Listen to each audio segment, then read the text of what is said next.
Está bien, yo los leo. No, ya hay un voluntario.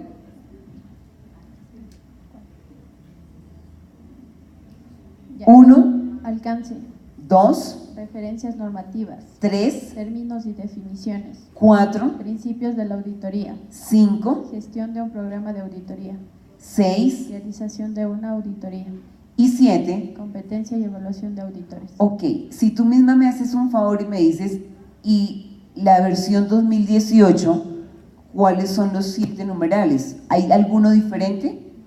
No, ¿cierto? No. Son iguales. Entonces, aquí ya vamos nosotros aprendiendo que la norma ISO 19011, ¿cuántos numerales tiene?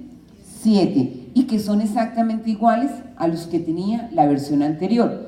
Entonces ya vemos que aquí no le agregaron numerales. Vamos viendo eso, ¿cierto?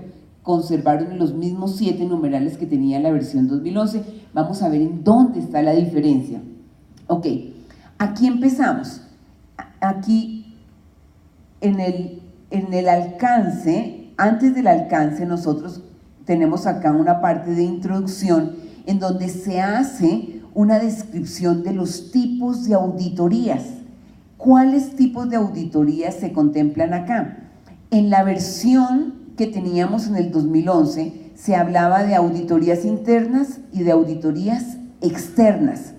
Ahora, en la versión 2018, hablamos de auditorías de primera parte. Aquí está la norma en inglés, ¿sí?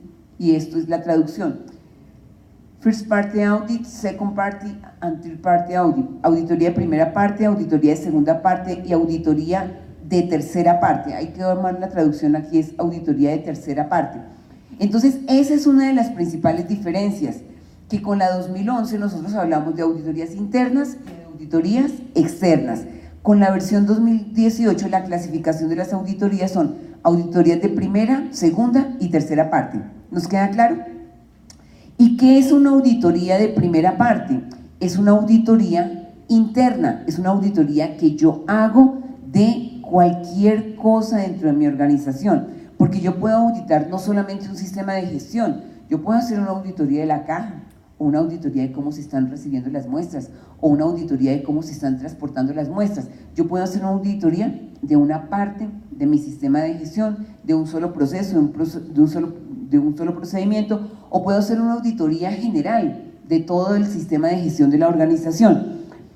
Auditoría de segunda parte, ¿qué es? Auditoría de segunda parte es una auditoría que me hace un ente externo a mi organización, pero que no es una auditoría que conduzca a una certificación, ni es una auditoría que sea regulatoria de una entidad del Estado. Entonces, ¿quién me puede hacer a mí una auditoría de segunda parte? Un proveedor o un cliente mío, ¿cierto? Un cliente mío viene y me dice, yo quiero auditar cómo es que tú estás procesando mis muestras, ¿sí? ¿Cómo es que estás procesando las muestras que yo te remito? Eso es una auditoría de segunda parte, que venga otra organización a auditarme alguna actividad que yo realice. Una auditoría de tercera parte también la hace otra persona, otra organización, pero la auditoría de tercera parte es la que se hace con fines de certificación, de acreditación o de obligatorio cumplimiento, que digamos, aquí tienen que cumplir los laboratorios clínicos estos requisitos, eso es de ley. Entonces todo lo que sea de ley, eso implica una auditoría de tercera parte, ¿de acuerdo? Ok, en términos de las referencias normativas son algo así como las referencias bibliográficas. Cuando hace uno un escrito, un documento, uno dice, me basé en esta bibliografía. Acá, con la norma 19011, no citan ninguna referencia normativa, ni antes ni ahora. Y ahora vamos en el numeral 3, términos y definiciones. En la norma 19011 teníamos 20 términos y definiciones que estábamos contemplando. Ahora tenemos 26 términos y definiciones que estamos contemplando. ¿Cuáles le agregamos? Los que están en verde. Auditoría combinada, auditoría conjunta, evidencia objetiva, requisito, proceso, desempeño y eficacia.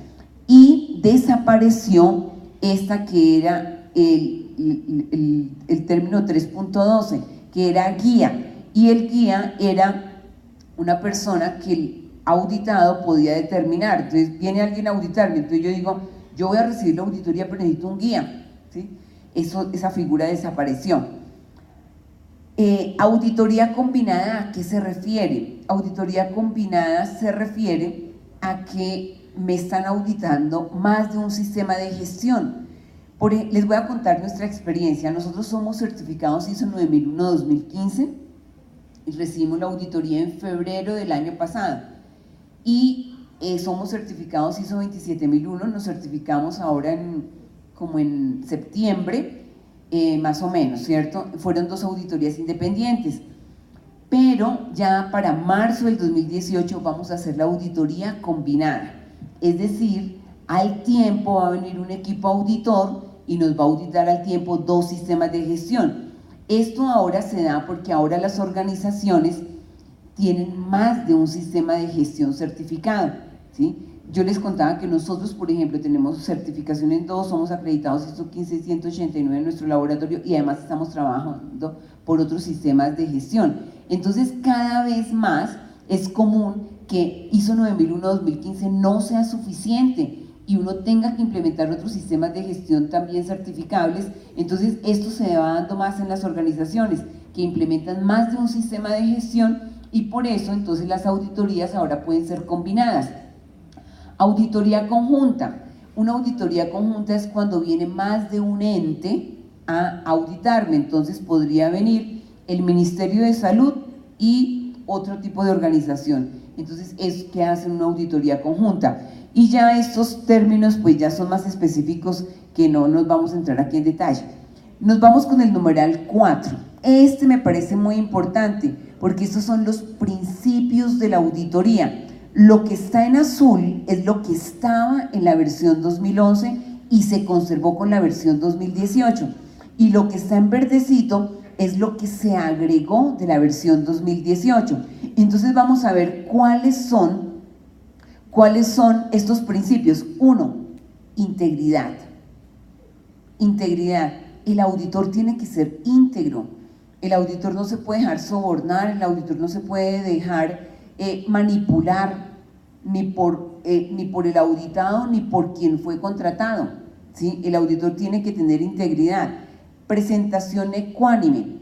Ese es otro de los principios de auditoría. Presentación ecuánime se refiere a que el auditor debe informar con sinceridad y precisión, o sea, debe decir exactamente sus hallazgos, no puede ocultar lo que encontró, debe ser sincero.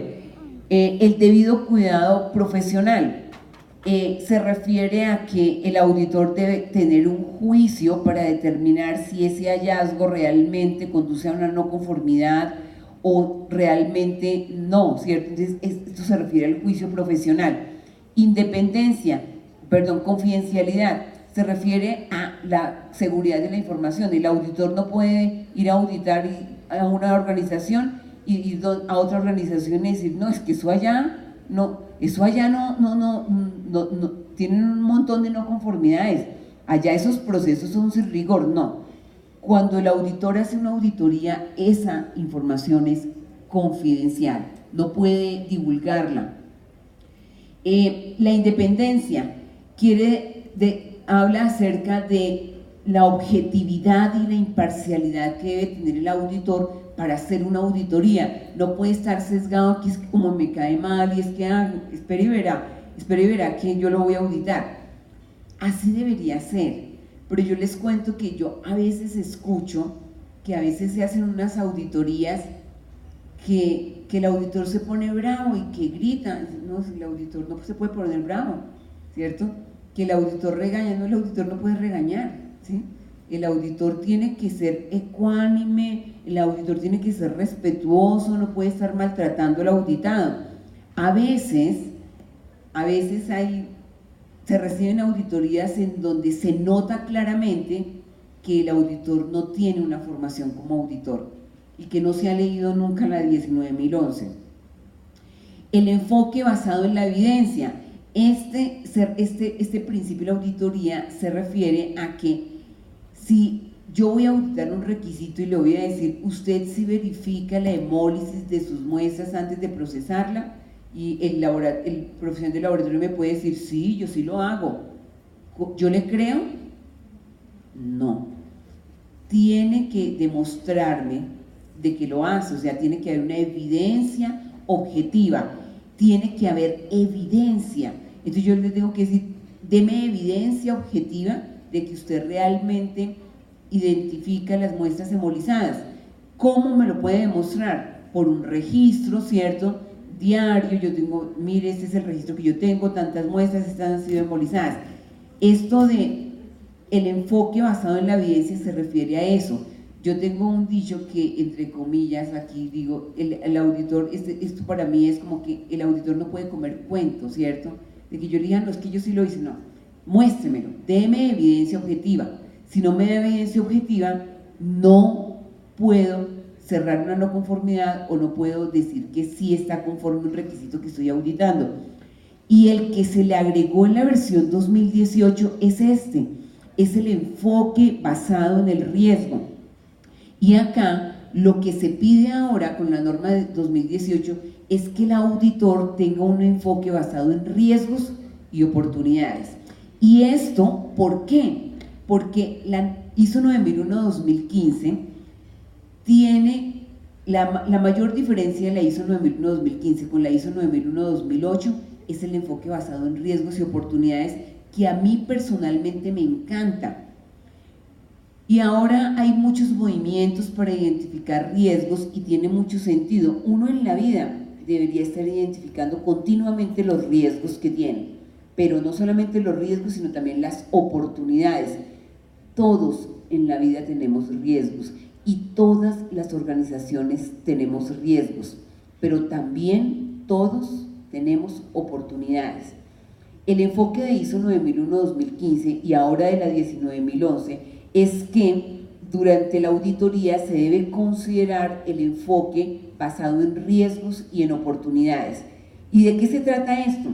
Se trata de que yo tengo que identificar el riesgo de lo que sea. En una organización, por ejemplo, ¿cuál es el riesgo de que quiebre? ¿Cuál es el riesgo de que se quiebren los tubos? ¿Cuál es el riesgo de que se pierda una muestra de un paciente? ¿Cuál es el riesgo de una venopunción inadecuada? ¿Cuál es el riesgo de que las condiciones de ayuno no sean las adecuadas?